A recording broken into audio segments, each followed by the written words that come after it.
Reserse Narkoba Polda Gorontalo menangkap seorang pria yang hendak mengambil paket berisi narkoba jenis ganja. Paket ganja itu dipesan melalui media sosial dan dikirim melalui salah satu jasa pengiriman yang ada di Kabupaten Gorontalo. Untuk mengelabui petugas, paket tersebut menggunakan alamat palsu. Polisi pun menyita 1,5 kg ganja sebagai barang bukti. Ganja tersebut rencananya akan diedarkan pelaku di Kota Gorontalo. Modusnya adalah dengan menggunakan alamat palsu. Jadi tersangka ini memang sengaja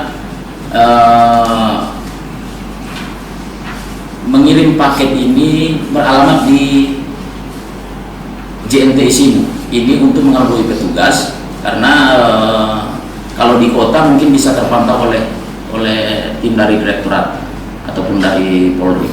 Namun karena kita sudah berkoordinasi dengan dari teman-teman jasa pengiriman, maka ini bisa terendus. Ternyata mereka sengaja untuk mengirimkan barang ini melalui JNT Isimu di bawah, ya.